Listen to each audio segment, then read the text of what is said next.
All right. Well, what a great turnout. Thank you everyone for joining us tonight. I apologize for the slight delay. I was not your intended host for the evening. But as is the case with the times of COVID, we are navigating technical difficulties. So our hope is that Linda Castro, who is our lead staff member on the Central Coast, will be joining us shortly. But of course, her computer froze on her. So instead, I apologize, but you're going to be stuck with me at least for the opening. The good news is we have a couple of other great guests with us tonight. Wendy Motta was with Salud Carbajal's office, and we'll talk a little bit about their work on the bill and their excitement. And then André Sanchez, who's based in Fresno, but has been working on a lot of wildlife issues for us, as well as supporting Linda's work on the Central Coast. We'll dive into the presentation. So he's got a good portion of it, and hopefully in the interim, Linda will join us. So just so everybody knows, everyone is on mute during the presentation portion of the webinar. So that way we can get everything out.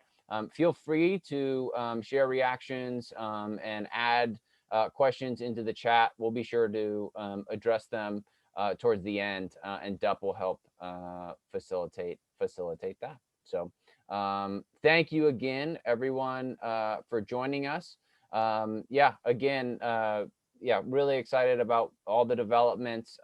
Thank you especially to Congressman Carbajal for the long work of keeping this bill going, keeping the momentum going. And I'm going to pass it to Wendy, who's been doing a lot of that on the ground work. So thank you and welcome everyone. Wendy? Thank you so much, Chris. I'm so pleased to be with you this evening. Congressman Carbajal has worked diligently on this bill, and it has been a pleasure to work by his side, and especially with all these groups, especially CalWild, who has been a catalyst behind the Central Coast Heritage Protection Act, which is now within PAW. The coalition they work to form with the Wilderness Society, Los Padres Forest Watch, Pew Trust, Sierra Club, Condor Trail Association, and Keep Sespe Wild all have been amazing partners. Their work also solidified 500 Central Coast landowners, businesses, elected officials, farmers, ranchers, and recreationalists. And there's so many other groups that have done so much work on the ground. We want to thank you all for your efforts. We know how special the Carrizo Plain is, and with your help, we can ensure passage in the Senate and make this bill a reality. Thank you all for joining us tonight. All right. Well, it looks like, hey, Dup, it looks like Linda's on. Can you make her a co-host, please? And then she can. Yep. Give me a sec here. She snuck in.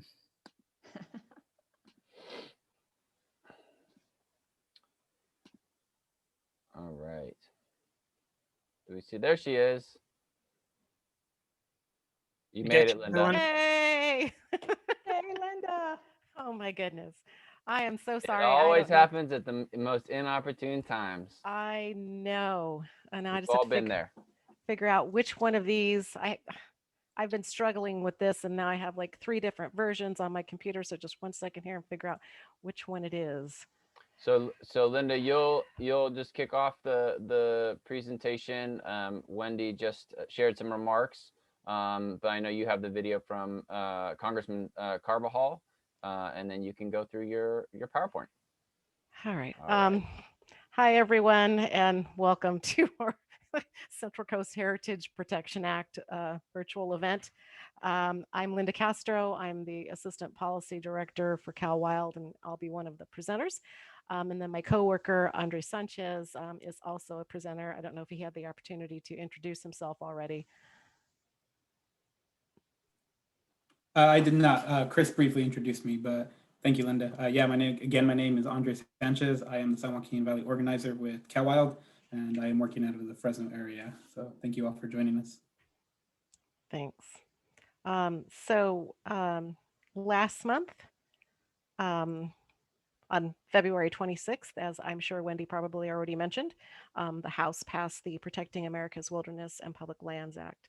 That included Representative Salud Carbajal's Central Coast Heritage Protection Act, along with other bills throughout California and in Washington, Colorado, and Arizona. So thank you to everyone who took action to urge your member of Congress to vote for this important piece of legislation. Representative Carbajal recorded a short video for this occasion. And here it is.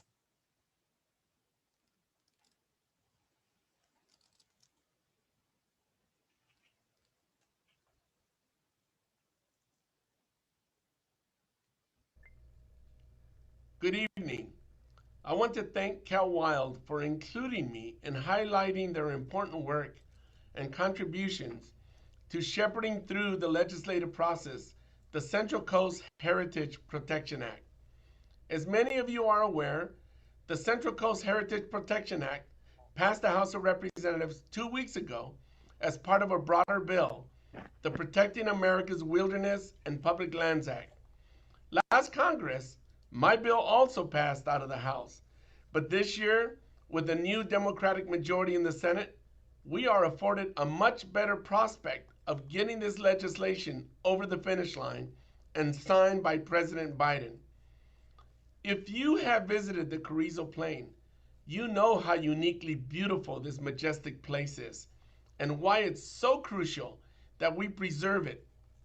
The Central Coast Heritage Protection Act designates nearly 250,000 acres of public lands on the Central Coast with the highest federal protections, ensuring that there will be no new leases for oil and gas development. This is crucial as we will work to curb greenhouse gas emissions in order to fight climate change. Conserving public lands also strengthens our local economy. Jobs in manufacturing, retail, and tourism sectors thrive when the public can access and appreciate the great outdoors. Together, we can preserve these lands, quality of life equitably, and be good stewards of our environment for great generations to come. Thank you all for participating in this informational forum tonight with CalWild and for your continued commitment and leadership. Upward and onward.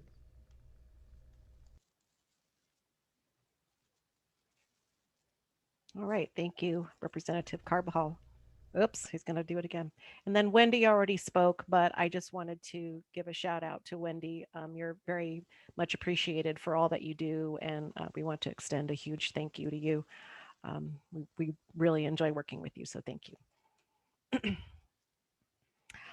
So just wanted to give a very, very quick overview of the Central Coast Heritage Protection Act. Some of this was already mentioned.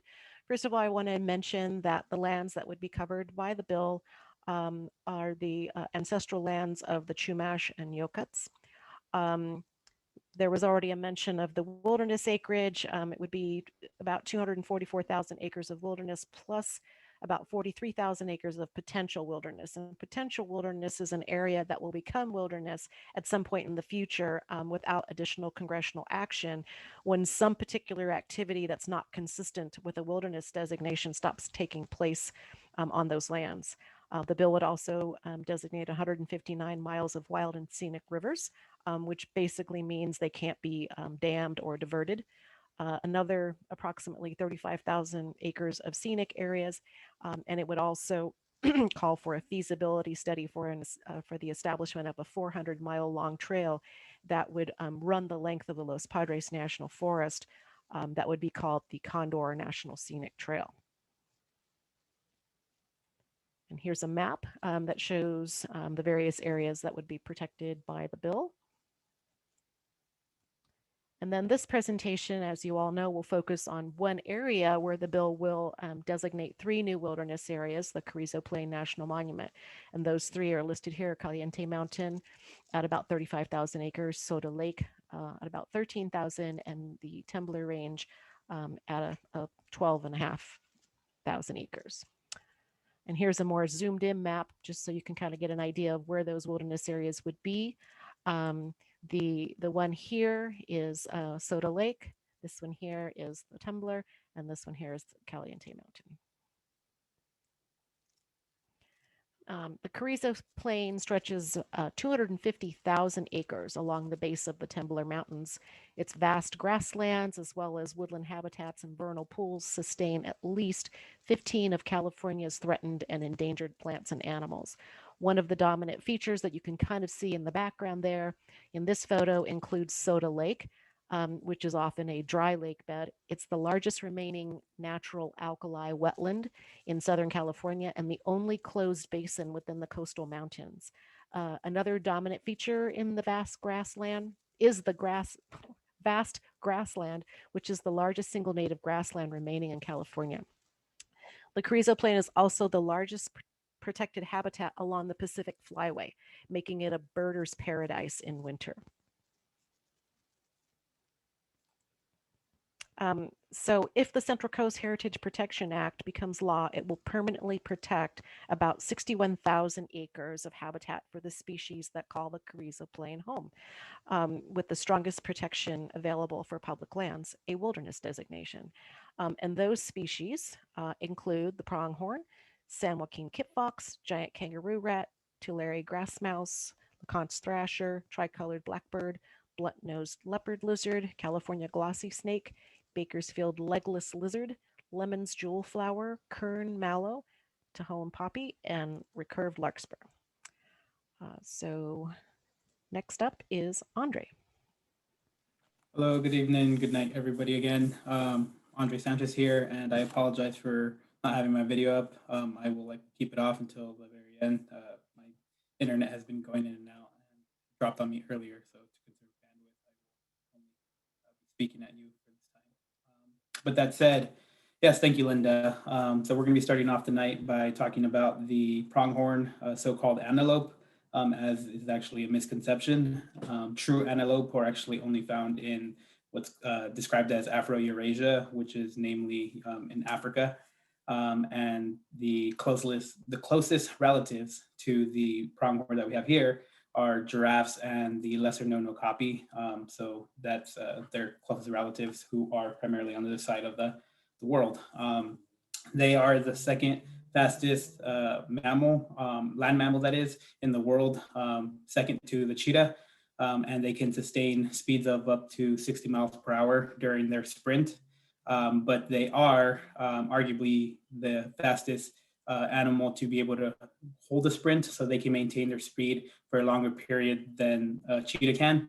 And they are believed to have evolved, traits, these specific traits of being fast and being able to sustain their speeds because they were trying to outrun the now extinct American cheetah. When comparing their body weight to their amount of oxygen that they can consume, the pronghorns have had their values calculated to be 3 times higher than what would be expected for their body size. And in terms of their conservation status within the National Monument, while they are not necessarily a protected species, though this population specifically within Carrizo Plain, they were translocated there because it was a historic part of their range.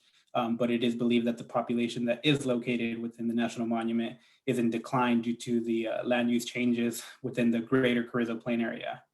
And an interesting thing, in terms of if and when you might be able to see them out in the Carrizo Plain, they are a species that is described as crepuscular, meaning that they are most active at dawn and at dusk. Next slide, please. So now we are moving on to the San Joaquin kit fox. And this species is a federally endangered species. It is a California threatened species as well. And it is endemic to the San Joaquin Valley. And just to make it clear, an endemic species is a native species to a single defined geographic location. And in this case, they are an endemic species to the geographic area that can be described as the San Joaquin Valley. The San Joaquin kit fox specifically is a subspecies of the kit fox species itself, so the Vulpes macrodes. And according to the U.S. Fish and Wildlife Service, they are the smallest foxes in North America, and other sources that also describe their sizing assert that these kit foxes are the largest kit fox of all the different subspecies. So all of these relatives, this is the largest of those. They are denning creatures, and they primarily rely on underground shelters for regulating their temperatures to avoid predation and to help raise their young. They commonly use dens that were once burrowed out by other animals, and they tend to move pretty frequently. And in fact, for those of you who follow us on our social medias, we had this question not too long ago. They are estimated to be able to use up to 30 multi-chamber dens per year. Another important bit of information about the kit fox is that they are considered an umbrella species, which means that their conservation efforts that go towards this species benefit other native plants and wildlife as well, since they require the same kind of habitats or areas. The population within the Carrizo Plain is actually the current largest known population. So, in this respect, the Carrizo Plain being the greater portion of, including portions outside of the monument. So it spans western Kern County and eastern San Luis Obispo County. Next slide, please. So the next species we're going to be briefly highlighting is the giant kangaroo rat. And this species is a federally endangered species, and as well, it is a California endangered species. So it's protected both under the Federal Endangered Species Act and the California Endangered Species Act, as are a couple other species that we're going to be talking about tonight. This species is also an endemic species to the San Joaquin Valley, and it has a lot of unique traits about it, that I'll go into in a second. But historically, the species occurred along the entire western side of the San Joaquin Valley, which was estimated to be from Merced County in the north and to Kern County in the south, again, on the west side of the San Joaquin Valley.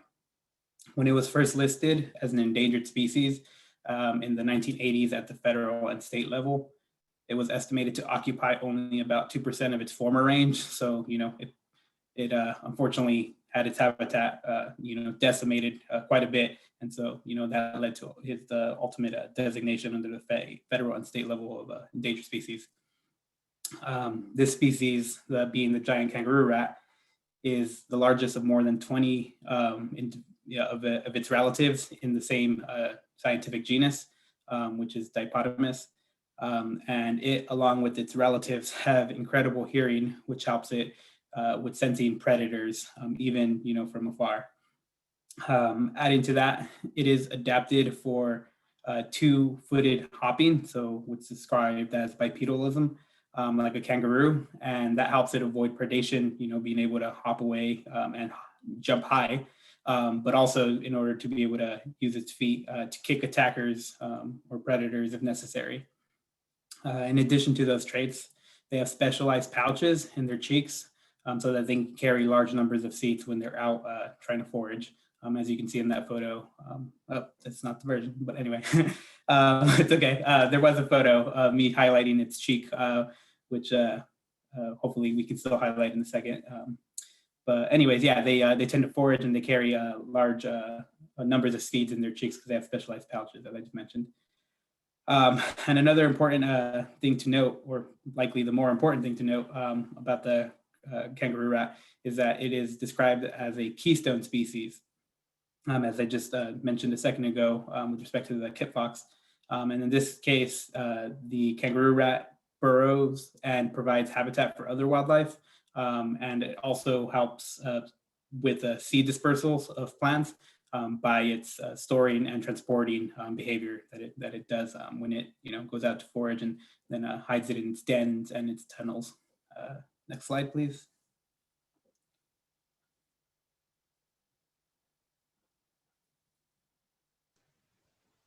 Unfortunately, Andre, with this version, the It's things that I fine. added Yeah, at the yeah, end, it did yeah. not, yeah, it's not the recovered version. So unfortunately, we're missing the video of the giant kangaroo rat.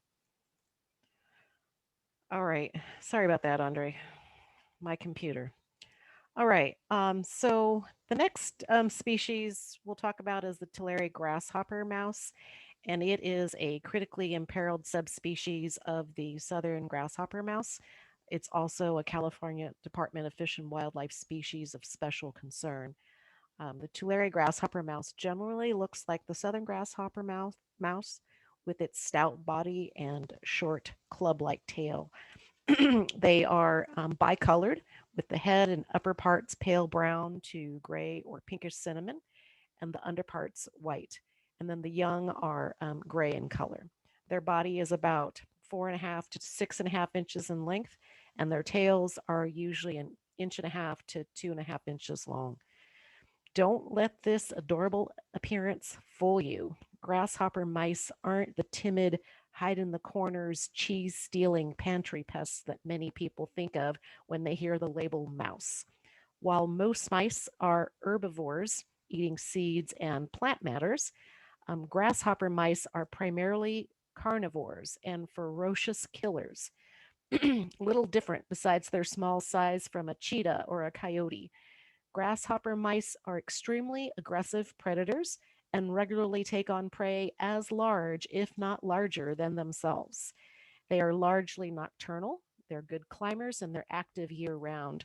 They hunt their prey like most sophisticated predators. After stalking their potential kill, they seize the animal with a rush and killing it with a bite to the head. Prey items include scorpions, which you can see there in the photo on the right, spiders, beetles, grasshoppers, lizards, frogs, pocket mice, and western harvest mice. Grasshopper mice have evolved resistance to lethal and pain inducing toxins like those produced by a scorpion. In fact, instead of inducing pain in the grasshopper mouse, in a twist of evolution, their bodies are actually able to bind those toxins and use them to block the pain signals that the venom is trying to transmit to them. The male grasshopper mice vocalize. They emit a high pitched sound that lasts several seconds, typically while standing on their hind legs. Why is this? There it is. Sorry about that.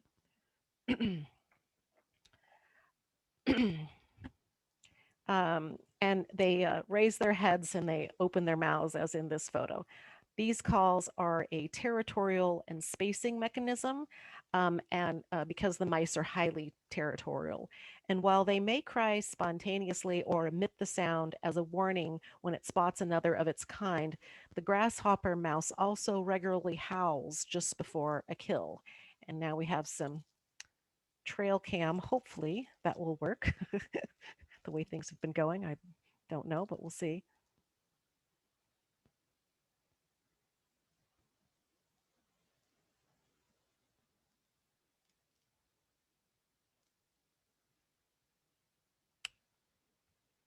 Looks like it's trying.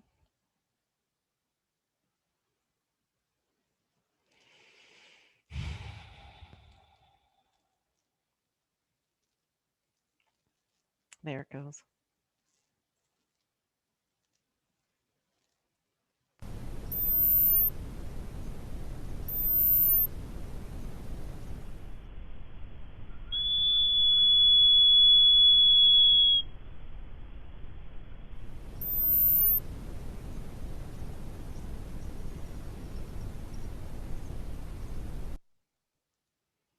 That was very high pitched. I'm not sure how many of you heard the first one. The settlement and development of the central, oops, I shouldn't have moved ahead. Oh well. The settlement and development of the Central Valley region for agriculture and the resultant habitat reduction, fragmentation, and degradation are the principal causes of the decline of the Tulare grasshopper mouse. Rodenticides targeted for ground squirrels and insecticide drift from adjacent farmland may also be a factor. The next species we'll talk about is Leconte's thrasher, which is a large sandy colored songbird about the size of a robin with a long curved bill. It also has short, rounded, unmarked wings, a dark eye, long, strong legs, and a very long tail, which it often holds up. It's a California Department of Fish and Wildlife Species of Special Concern and a Bureau of Land Management sensitive species. One of the interesting things about this bird is that it rarely flies. They only do it if they're absolutely pressed to. They forage almost entirely on the ground while walking and running rapidly on bare open soil. They use their long bills and large, strong head muscles to dig more deeply into soil than other short-billed birds.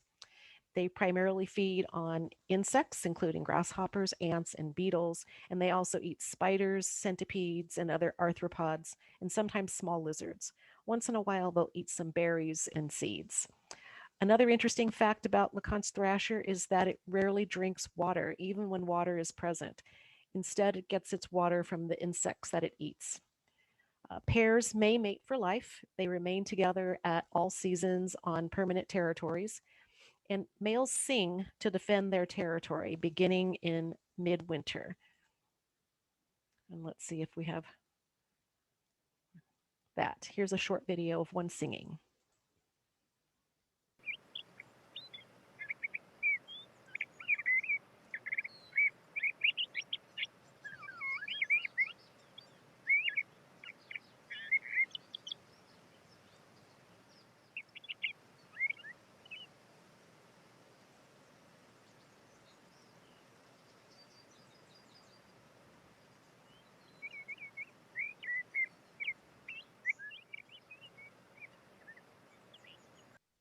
It remains about the same.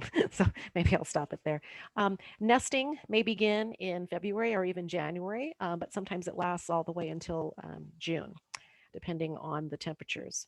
Their nests are usually placed less than 5 feet above the ground. Low dense cholla cacti are their favorite nest sites, but they also sometimes use saltbush, mesquite, or other low shrubs. So how do you find this bird? Even in optimal desert habitat, LeConte's thrashers are inconspicuous and stay on or near the ground, hiding in the brush. As I already mentioned, during the breeding season, which is primarily December through March, the males perch prominently and sing most consistently on calm and cool early mornings. So that's the best time to search for this bird. At other times of the year, if you walk around stealthily through open habitat with your eyes wide open, you may catch sight of one, even if it's one of them running away on the ground. The tricolored blackbird is a broad-shouldered blackbird with a hunched back look and a long conical bill.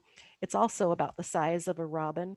Males, which you have on the left, have a distinctive red shoulder patch bordered below by a white band. And then females, which you see on the right, have a thicker body and are dark gray brown overall with streaks on the back and belly. They also have a pale eyebrow.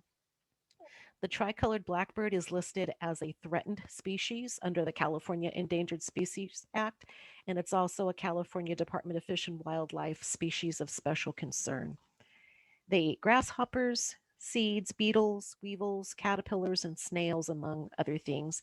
They also frequently eat livestock grain. They pick seeds and insects from the ground or from shrubs and occasionally fly up to catch insects in midair. Like other blackbirds, they use their large and sharp bill to pry apart dense grasses to find insects. Sometimes one will even stick its head underwater to grab an aquatic insect in a flooded field. Tricolored blackbirds routinely fly up to 3 miles from their breeding sites to find areas rich with food. Historically, tricolored blackbirds nested in wetlands with cattails, bulrushes, and bull willows. Where wetlands are still available, tricolored blackbirds continue to use wetlands for nesting and foraging. Parents who use parents of these birds use a clever tactic to encourage their young to leave the nesting colony. They fly to the nest with the food, and then instead of giving it to the young, they fly away with it to encourage the young to follow them. Unfortunately, tricolored blackbird populations have declined by more than 50% since the 1970s. leaving the global breeding population at approximately 300,000 individuals, according to Partners in Flight. Population declines are due in part to loss of wetlands due to agriculture and urban conversion, as well as draining and diverting water from wetlands. Loss of wetlands has pushed tricolored blackbirds to nest in agricultural areas, and as you might expect, that has put them in conflict with farming practices. When the fields get plowed, unfortunately, the nests and the young are often it's destroyed or killed. An additional strain on tricolored blackbirds comes from conversion of agricultural fields to orchards and vineyards that provide no nesting habitat for them. To say that the tricolored blackbirds are social might be an understatement. Of all songbirds and perching birds in North America, they form the largest breeding colonies. In the 1930s, one colony covered almost 59 acres and contained around 300,000 birds. That's about as many as are in the entire present day population. When you see a tricolored blackbird, it'll likely be with a large colony, with all of them swooping around and squawking. Their call is said to sound like a sick cat or a croaking frog. Here it is, and you can decide for yourself.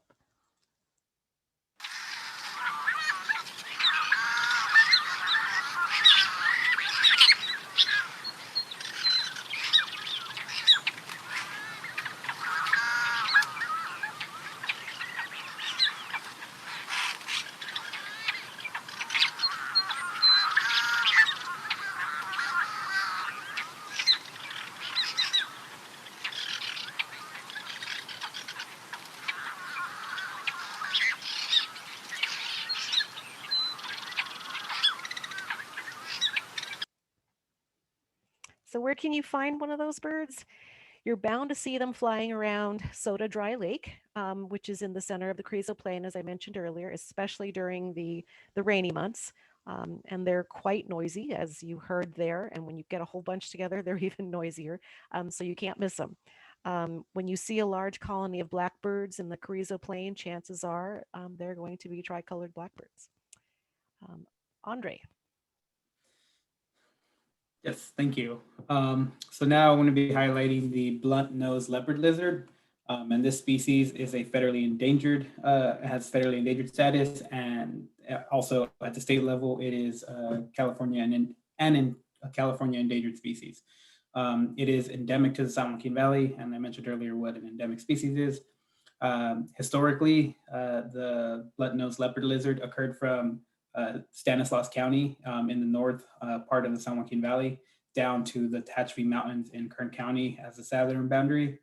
And as far as east to west boundaries, the Coast Range Mountains were the western boundary, and the Sierra Nevada Mountains were the boundary on the east. The blunt-nosed leopard lizard, in terms of physical habitat, it tends to use abandoned small mammal burrows and tunnels, but it can also construct simple burrows if other options are not available, or if it believes that there's too many other lizards in the same vicinity, so it'll go build or construct its own simple burrow, as opposed to the burrows that it will just take kind of come in and occupy from a small mammal. During the breeding season, females can be distinguished by bright red-orange markings along the sides of their bodies, as seen here. Never mind, I have a photo of myself. But you'll see the blunt-nosed leopard lizard will sometimes have the reddish-orange coloration going, all along its body, from head to tail side. Like many other reptiles, the leopard lizard will go into a dormant state during the colder months of the year, and it will reemerge as it warms up. And as you can see in this photo, has a pretty lengthy tail. Normally these tails tend to be longer than the rest of the body of the lizard. And like many other lizards, it actually has the ability to regenerate its own tail. And as I mentioned earlier, it's an endemic species, and it is now currently only found within a small portion, which includes the Carrizo Plain. Next slide, please. So the next species is the California glossy snake. It is a state protected species, or a state species of special concern, so not quite protected, but something that they're monitoring here at the state. And the California glossy snake specifically is a subspecies of the Arizona glossy snake, or more simply known as the glossy snake.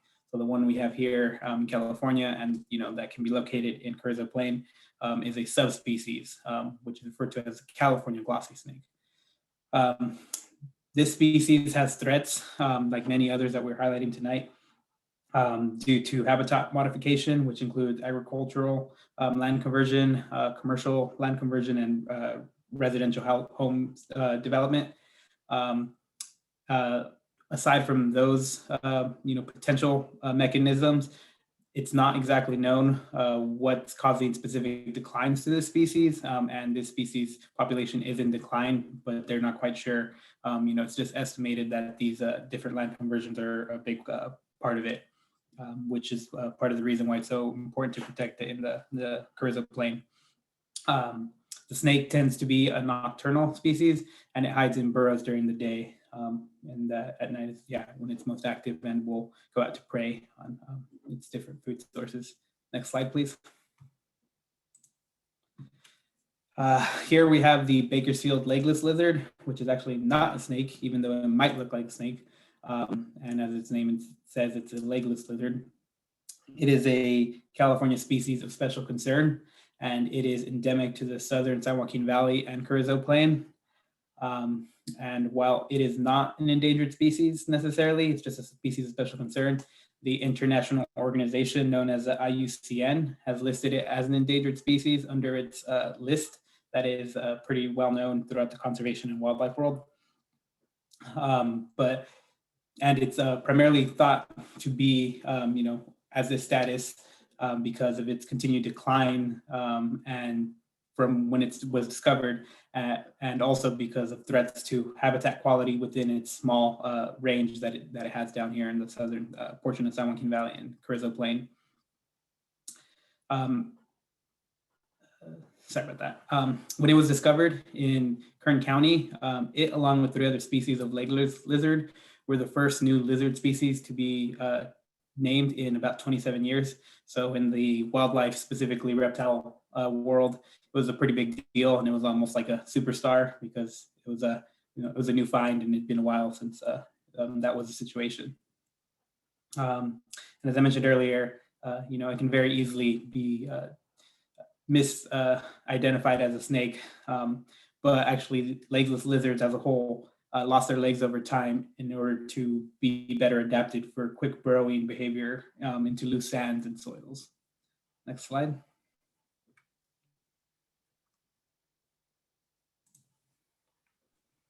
Was there supposed to be another one for you, André?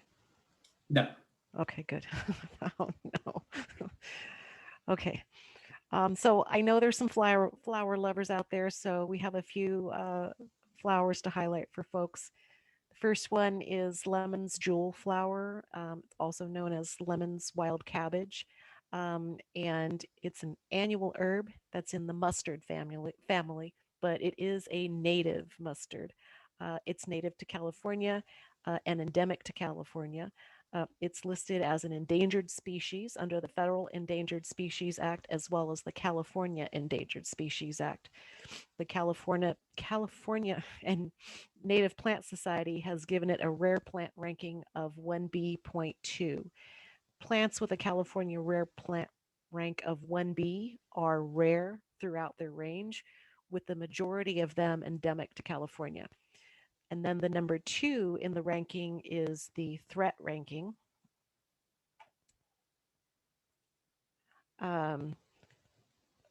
Plants with a 0.2 threat ranking are moderately threatened in California, with 20 to 80% of their occurrences threatened and a moderate degree and immediacy of threat. It typically blooms between February and May, and it has flowers from 1/3 of an inch to 3/4 of an inch in size. And you can see there the petals are yellow, purple, and brown, and the plant can grow quite large to 32 inches in height. The primary threats to the flower are development, grazing, and vehicles. The next one is kern mallow, which is also an annual herb that is native and endemic to California. It's listed as endangered under the Federal Endangered Species Act, and the California Native Plant Society has given it a rare plant ranking of 1B.2, the same as lemon's jewelflower. So it's rare and moderately threatened. It typically blooms between March and May, and the flowers are rose pink or lavender and look similar to a hollyhock and are about the size of your thumb. The plant can grow up to 20 inches in height, and primary threats to kern mallow are, again, pretty similar. Development, although competition from non-native plants is also an issue. Overgrazing, a reduction in pollinators such as bees, and the use of malathion for agricultural purposes. Next plant is the Tejon poppy, and it is also an annual herb, and it is native and endemic to California. The California Native Plant Society has given it a rare plant ranking of 1B.1. Again, the 1B indicates that it's rare throughout its range, and then the 0.1 indicates the threat ranking, which is seriously threatened in California, meaning that over 80% of occurrences are threatened, and there is a high degree and immediacy of threat. The Tejon poppy typically blooms between March and May. The flowers are bright orange and yellow, similar to the California poppy in appearance, except that it lacks a rim-like appendage at the base of the flower, which the California poppy has. The Tejon poppy can reach up to 12 inches in height, and the primary threats to this species are development, competition with non-native plants, and overgrazing. Oops.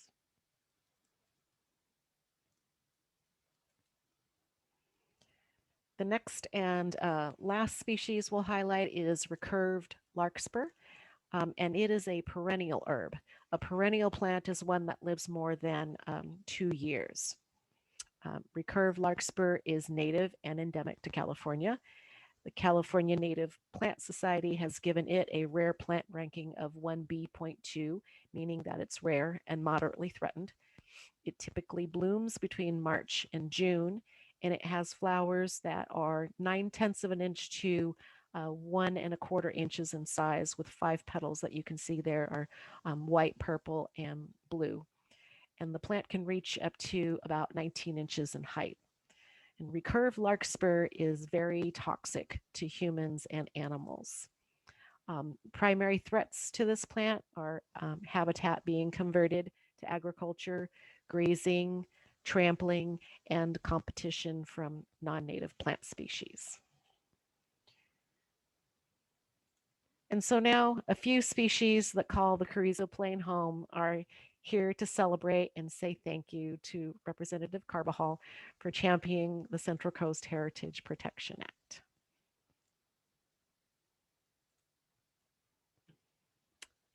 Thank you for joining. I'm sorry that this turned out the way that it did, with my computer crashing just before and then trying to bring everything back, and I ended up with an older version of the presentation. But anyway, we're happy to take questions. I don't know if there are any in the chat or if people would want to raise their hand. And if you're shy, you can, by all means, at some point email myself or André as well. But I want to go back to the celebrating species. I really enjoyed that. Yeah, thank you, Linda. We did have a question, and I think I can take a stab at it from one of our guests. There's no name, just see the phone number, so sorry about that. But they asked, how did they determine that the legless lizard was a lizard and not a snake? So as to the best of my knowledge, legless lizards tend to have a couple traits that snakes do not, including true eyelids. And then also, if you look at it a little bit more closely, the legless lizards are mostly tail and less so like actual body, whereas snakes kind of have, the entire portion of their body that is their body versus just a small portion that is a tail. That's going to give it a little bit more to semantics. But then even outside of that, if you look at the genetics and the evolutionary traits, at the more in-depth level, that you can just tell that it's a legless lizard and not a snake. So hopefully that kind of answers your question. And if you're not satisfied, then feel free to reach out to me and I can definitely dig into that a little bit more.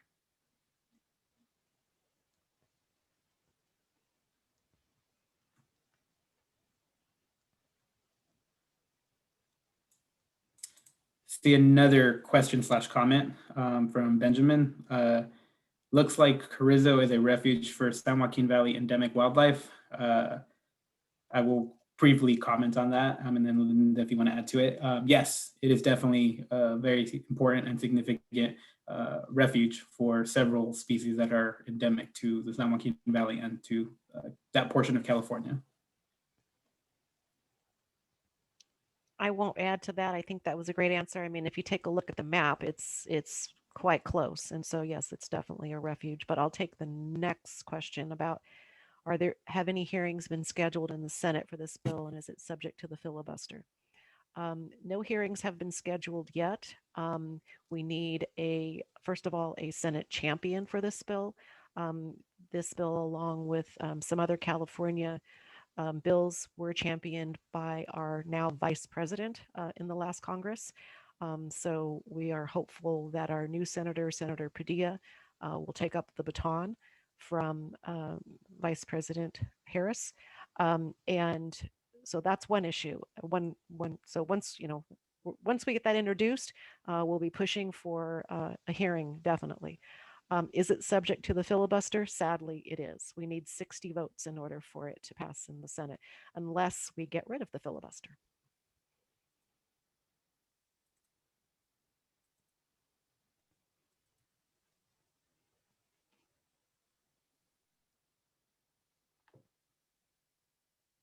It looks like people have comments, but no questions. I think I want to add a little bit to what our friend Pam mentioned about the Carrizo Plain being one of the largest remnants of the San Joaquin Valley. Yeah, if it wasn't clear, several of the species here unfortunately have lost their habitat. A large portion of them to land conversion. Throughout the San Joaquin Valley. Throughout the different versions of the land conversion, whether it's development or oil and gas or agriculture. That's why it's very important to protect this area, and why we're really trying to, make note that this part of the Central Coast Bill and the Central Coast Bill as a whole is really necessary, for not just wildlife, but also just for us to be able to enjoy those areas.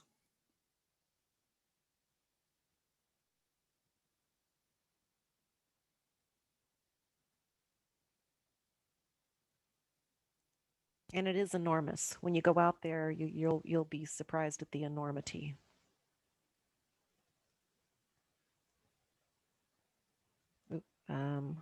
Arguments against the bill. Well, you have your typical talking points. For example, it's a government land grab, which makes no sense whatsoever, since the lands are already managed by the federal government. Trying to think of what other, well, there may be some other issues not related to the Carrizo Plain, so it's not really relevant. But sometimes people argue that you can't fight fires in wilderness, which is not true. That's what I was. They're going by too quickly. I guess I want to ask clarity for Steve McClary's question. Any suggestions on visiting the monument? I can answer it the way I understand it, but you could type in a little bit more context to your question, at least for me. In the meantime, there was a question, is there petroleum? As in like oil and gas to extract? Sorry. I'm assuming what that means. And unfortunately, there are active leases very, very close to the Temblor Range. already. It seems as though, from what I've read, there's petroleum on the, let's see, that would be the eastern side of the San Andreas Fault. And then once you get to the western side, apparently there is not, but I'm not positive about that. That's just something that I either read or heard somewhere. But yes, there are active oil and gas leases on the eastern side of the Temblor Range, unfortunately. Yeah, to give a little bit of insight, at least to what I can add. There are old abandoned oil platforms, and part of the reason they were abandoned, to my knowledge, is because they were not producing significant levels of oil anymore. So there might be, small bits of it, but not enough for it to be, financially feasible for folks to continue to operate. At least that's my understanding of it. So that said, I don't know the extent of, the different portions or pockets throughout the plain, but at least to the abandoned parts that I do know of, they're not, great for extracting anymore.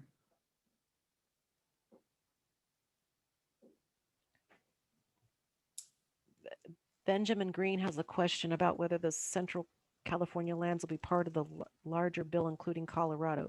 Yes. This bill has been included in what we're calling the PAW Plus Act. So the Protecting America's Wilderness and Public Lands Act. And it includes bills from California, Colorado, Washington, and Arizona. So yes. I want to go back to Steve's comment/question. So he added suggestions on how to visit with least impact, good times to visit, what access for the public. I'm glad that you bring up the portion of least impact. As many folks probably know, a couple of years back during the big, so-called super bloom, there was a lot of visitation to the area, and unfortunately, that meant that a lot of folks would go off trail, and kind of take photos in the fields, and so that causes the damage to the different blooming areas. So as far as decreasing impact, try to stay on trail, as much as possible, because then otherwise, you are trampling on sensitive species, as we've highlighted. Good times to visit. I mean, I think personally, anytime might be good, especially because it's not as frequently visited as many other places. But yeah, I mean, as I just said, spring is a pretty good time if there's been a good rain year. And access for the public, it's pretty easy to get there, as far as I would say, but there is no cell phone service there, no gas stations or water within the monument. So be conscious of that. There are small towns, cities not too far, but right now during time of COVID, we have to be careful of how far we travel, and our potential exposure to those smaller communities. So at least that's what I would say. Linda, if you want to add anything to that. No, I think you covered it. I mean, like you said, spring after a good rain, which unfortunately is probably not this year, is probably the best. But it's nice in the winter. Maybe the summer might be a little too warm for most folks. We had a question about whether ranching would be grandfathered into the bill. I'm assuming the question relates to the wilderness areas. The short, easy answer is wilderness does not impact grazing permits or grazing rights. There might be another way that they might be limited or shut down, but in general, the Wilderness Act does not prohibit or end existing grazing rights.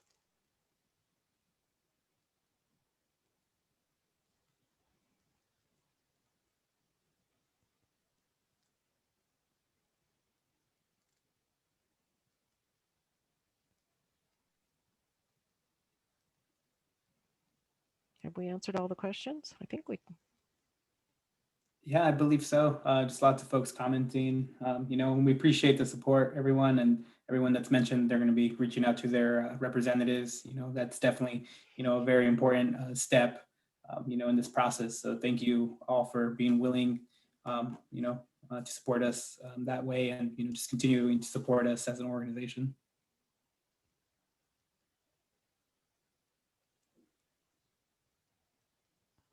Right, good point. Someone brought up the fact that many of the roads are dirt and could be a problem if you go immediately after the rain.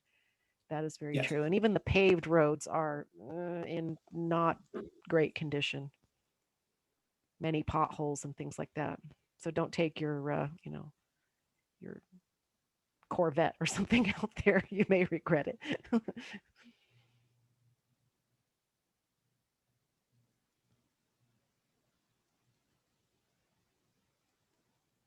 All right. Well, like I said earlier, if folks think of something after we're done here and you want to email André, his email is there. You want to email me, my email is there.